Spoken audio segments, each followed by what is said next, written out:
I just watched what happened to Shadur Sanders in the Cleveland Browns' third and final preseason game.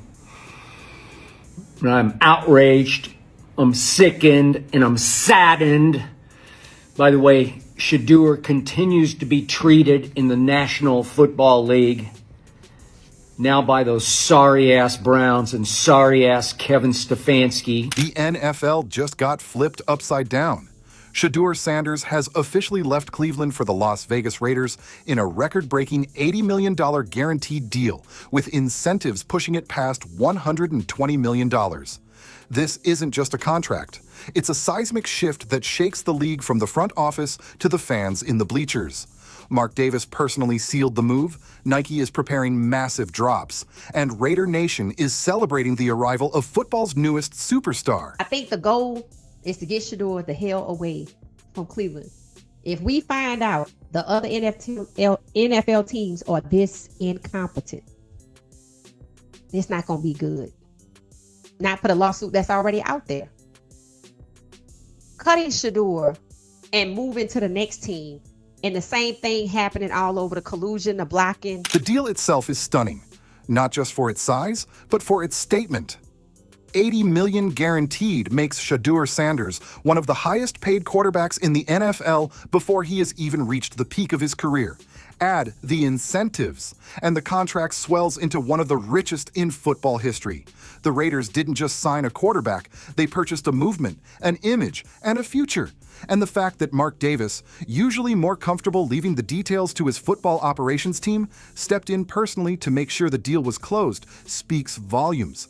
This wasn't business as usual. This was destiny for the silver and black. I mean, one's got to go, right?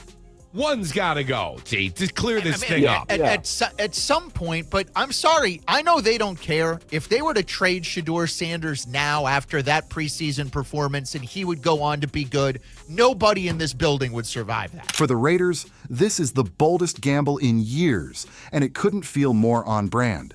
The franchise has always thrived on daring moves, built its identity on taking risks others wouldn't touch, and this deal carries that same spirit.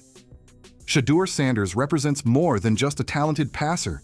He embodies flash, confidence, and marketability. Dropping him into Las Vegas feels almost scripted, like the city and the quarterback were waiting for each other.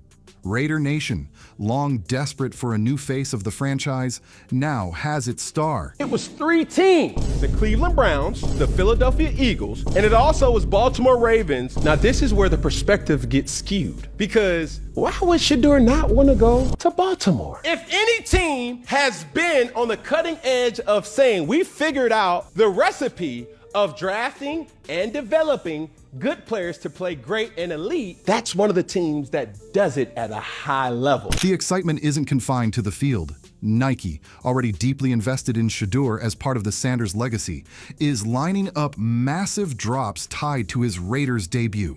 Jerseys, sneakers, apparel, the works. In a city built on spectacle, the arrival of Shedeur is the perfect storm of sports and entertainment colliding. Imagine him running onto the field in Allegiant Stadium, the lights blazing, the crowd roaring, and the world watching. The Raiders haven't just gained a quarterback, they've gained a cultural icon who can elevate the franchise's brand globally. It's Tuesday, Wednesday. If somebody jumps on Shedeur off Cleveland's practice squad, that would be the saving grace. That would be where somebody actually wanted him. This was just a publicity stunt by Jimmy Haslam, who forced a coaching staff and a front office staff who did not want Shadur Sanders to try to do something with Shadur Sanders. Of course, the on-field implications are just as massive.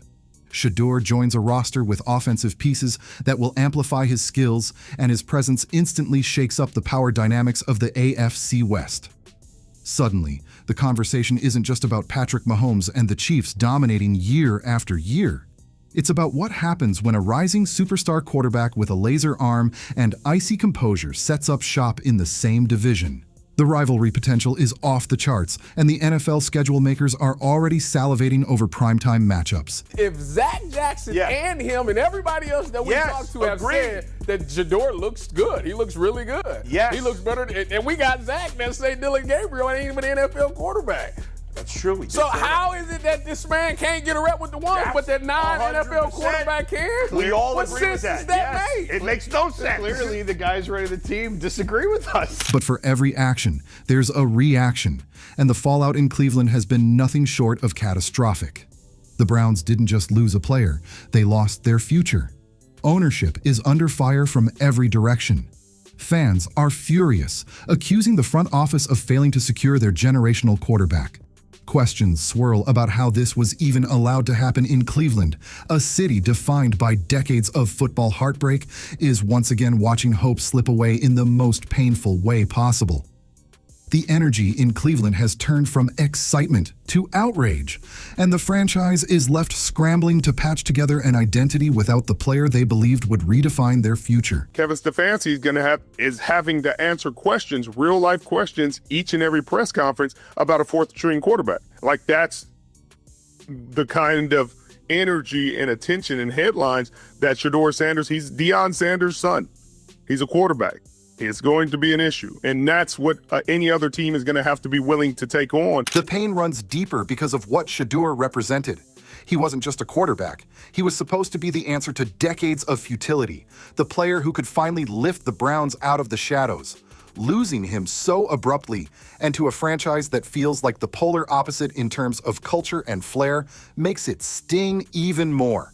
For Browns fans, this is déjà vu of the worst kind. Another chapter in a long book of heartbreak. I say Shedeur should have been number one. I think the jersey should have gotten retired. You can see all of how pro Shedeur I was.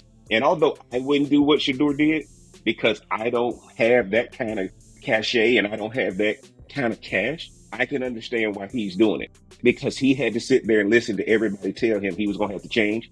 But when this son of this Atlanta Falcons coach did what they did, Shedeur can now say, hey, y'all were trying to break me. Meanwhile, the ripple effects of this move stretch far beyond two franchises. The AFC West suddenly looks like the most exciting division in football, with Mahomes facing a challenger who can match him in swagger and star power. The Raiders, often overshadowed in recent years, are now front-page news. Other franchises are rethinking their strategies, realizing that the era of safe bets and cautious contracts might be over.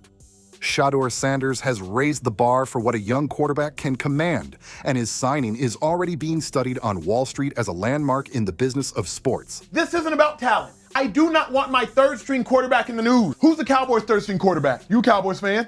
You don't even know! That's my point! You don't know! I don't know the Eagles' third-string quarterback. Y'all probably don't know your team's favorite third-string quarterback. Who? That's crazy, dog. Exactly. That's crazy, yo. And yet here we are, having a 20-minute passionate conversation. Ticket sales in Las Vegas are skyrocketing. Hotels and casinos are preparing for a flood of fans traveling to see the newest star in the NFL. The economic impact is enormous, and analysts are comparing it to the way LeBron James changed the market dynamics of every city he touched in the NBA. Suddenly, Raider games aren't just football. They're events, spectacles, destinations for fans and celebrities alike. Browns is the Browns. This is the most hype they've ever had. Like, it's the Browns. Exactly. So, he got drafted to the wrong team. That's Sanders' name. I'm telling you right now, there's only one person that understands business, and he will trade his quarterback for Sanders. Dallas is where Sanders is going to be. Culturally, the signing resonates on an even deeper level. Shedeur Sanders carries not just his own talent, but the weight of his father's legacy. Deion Sanders reshaped the game with charisma and dominance, and now his son is carving out his own lane at the highest level. For the Raiders to be the ones to harness that energy, it's a perfect storm of tradition meeting transformation.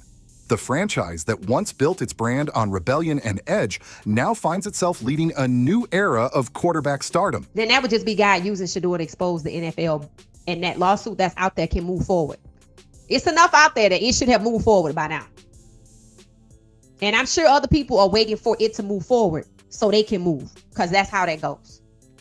Evidence in one case can be used and preserved for evidence in another. This move is already being called one of the most transformative in NFL history, and with good reason. It's rare that a single signing can shift the balance of power, the culture of a league, and the economy of a city all at once. Shadur Sanders to the Raiders isn't just football news, it's history in real time.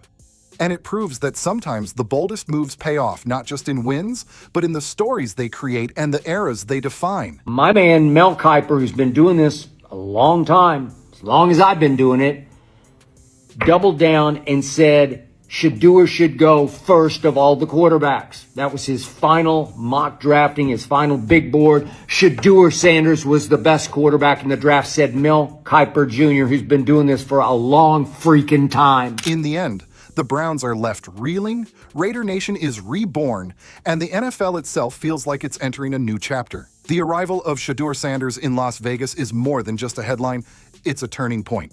From Cleveland's collapse to Vegas's resurrection, from Wall Street buzz to Nike launches, this deal cements itself as a moment that will be remembered for decades. The Raiders didn't just land a quarterback, they captured the future.